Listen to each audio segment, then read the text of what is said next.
의료 공백 사태가 9개월째 접어들고 있습니다. 모두 의사와 정부 간의 갈등을 말하고 있지만 제가 걱정하는 것은 국민과 의사 간의 신뢰입니다.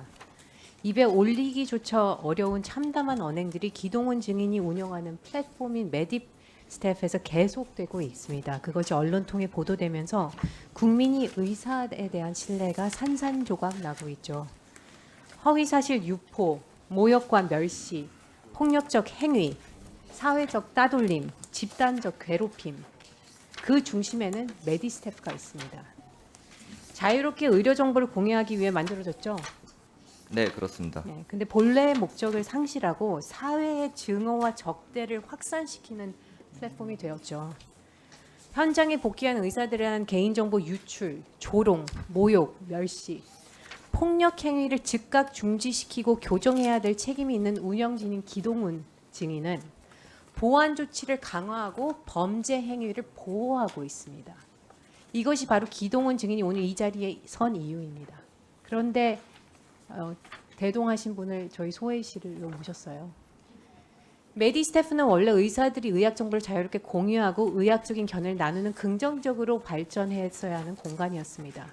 근데 의료 공백 장기화 과정에서 혐오와 적대, 증오의 확산, 그런 플랫폼을 변질되었습니다. 메디스태프는 상당한 보안성을 자랑하죠. 우선 의사면허 번호를 입력하고 운영진이 인증을 해야 회원가입이 됩니다. 화면 캡처 역시 불가능하고 각 게시물에 대한 본인의 핸드폰 번호가 워터마크처럼 찍혀서 다른 카메라로 그 화면을 찍어도 어떤 회원이 화면을 찍었는지 구분할 수 있도록 해놨죠. 게시글을 누가 찍어 언론에 제보했는지 전화번호가 다 찍히기 때문에 제보한 사람을 측정할 수가 있게 됩니다. 한번 특정되면 강제 탈퇴가 되죠. 또 게시물 작성 후 24시간 이후에는 게시글 작성자를 특정할 수 없게 작성자 정보를 자동 삭제하도록 보안 조치해놨습니다. 특히 경찰의 압수수색 이후에 작성자 정보가 삭제된 시간이 72시간에서 24시간으로 줄었죠. 거기에 더해 플랫폼의 보안 부족으로 피해를 봤다면 보상을 해주겠다는 내용의 공지사항까지 버젓이 올라옵니다.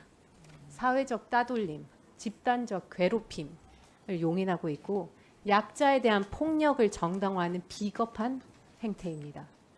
이런 부분들을 왜 하셨죠? 원래 목표가 이런 거였습니까? 저희 회사는 처음 시작할 yes, 때부터 no로만 답하세요. 예, 어. 아니요로만 답하면 됩니다. 네, 그런 의도로 만들지 않았습니다. 근데 그런 의도로 지금 발전했죠. 그런 의도와 달리 발전했죠. 마치 방 안에 사람을 가두고 고문하면서 그 소리가 밖으로 새어나가지 못하게 방음 장치를 추가하고 또 추가하고 또 추가하고 외부인이 방에 들어오지 못하도록 자물쇠를 채우고 그런 거와 뭐가 다릅니까? 현재 메디스태프에 의해 자행되고 있는 행위들은 결코 표현의 자유가 아닙니다. 명백한 폭력입니다. 하지만 지금까지 증인의 태도를 보면 이런 폭력 행위에 대한 일말의 죄책감이나 반성을 찾아볼 수도 없습니다. 오늘도 마찬가지인 것 같습니다. 소회의실에 본인이 대동한 사람을 들여보낸다는 것 자체가 우리 국회에서는 한 번도 아마 여기 계신 모든 의원들이 들어본 적이 없는 사실일 겁니다. 그렇게 불법을 자행하는 게 자랑일 수는 없죠. 오히려 당당하게 대체 나에게 무슨 잘못이 있냐는 태도로 비춰질 수밖에 없습니다. 증인은 지난 11월 국회 행안위 국정감사에 증인으로 출석해서 플랫폼 원칙에 맞춰 이용자 정지, 게시글 삭제 등으로 적극 대응하겠다고 했습니다. 그렇게 증언하셨죠? 네, 그렇습니다.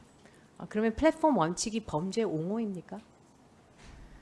그럼 언론에 보도되어 큰 논란이 되었던 참의사 리스트, 감산 의사 리스트, 아카이브 블랙리스트 최초 게시자에 대해서 어떤 조치를 취하셨습니까? 답하세요. 이 부분은 수사 중이라 형사소송법에서 그렇죠. 얘기하실 수가 없겠죠. 부끄럽습니다. 같은 의사로서요. 메디스태프에서 벌어진 불법 행위와 관련해서 기동훈 증인은 수사기관에 전혀 협조하지 않았습니다. 오히려 범죄를 묵인하고 우리 사회의 증오 확산에 열심히 기여했죠. 메디스태프는 회원 가입 시 의사 번호를 입력하고 인증을 거쳐서 회원 가입이 됩니다. 기관 인증을 통해서 의사 면허의 진위를 파악하는 거죠. 근데 아세요? 보통 그런 기관 인증에서 의사 면허를 확인할 때는 목적이 보통 의료기관 또는 대출 업무 제공할 때지 이런 범죄 플랫폼에서 그것을 활용하라고 제공된 건 아닙니다. 분명히 알아두세요. 지금 메비스태프라는 플랫폼에서 자행하고 있는 집단적 괴롭힘, 사회적 따돌림은 명백한 폭력이고 범죄고 그거를 방임하는 것도 범죄입니다. 현정에서 복귀했거나 고려하고 있는 의주지는 큰 압박감과 공포를 느끼고 심지어 확인되지도 않은 개인사와 허위사실까지 유포되는데 지금 메디스텝은 뭐라고 있죠? 보안을 강화하고 있죠. 증인 메디스텝에서 벌어지고 있는 사회 따돌림과 집단적 괴롭힘 방해하는 것은 범죄 아닙니까? 맞냐 아니냐로만 답하세요. Yes or no. 네, 지금 범죄로 인식돼서 지금 경찰에서 법집행경에 수사 중으로 맞습니다. 알고 있습니다. 한 제보자가 저희가 연락 와서 제가 이렇게 자세히 알게 된 겁니다. 제보자가 얼마나 힘들었는지 왜 제가 이걸 미리 몰랐을까 죄송한 말씀을 드리고 메디스태프 글을 올린 사람들이 결코 대부분의 의사를 대변하지 않는다는 말씀도 꼭 하고 싶습니다. 지금 기동원 증인에 꼭 해드리고 싶은 말이 있습니다. 우리 그 영화 생활의 발견 대사 중에서 아주 딱 맞는 말이 있더라고요. 우리 사람은 되지 못해도 괴물은 되지 맙시다. 그 복지부 장관님께 말씀드리나 전공의 피해 신고센터 이거 잘 운영해야 됩니다. 여야의정 협의체 하려면 전공의 학생들 보호해야 합니다. 본인들이 목소리를 음지에서 내는 게 아니라 양지에서 낼 수 있도록 당당하게 그렇게 제도 개선하셔야 되지 않겠습니까, 장관님? 네, 그렇게 하도록 하겠습니다. 수동적으로 전공의 피해 신고센터 하면 안 됩니다. 네. 문제 있으면 적극적으로 경찰에 의뢰하고 예, 이런 메디스텝 같은 곳이 방임할 수 있도록 하면 안 됩니다. 예, 우리의 책무를 다하시기 바랍니다. 예, 적극적으로 수사 의뢰하고 있고 수사 결과에 따라 가지고 결과가 나오면 행정 조치도 엄하게 시행하도록 하겠습니다.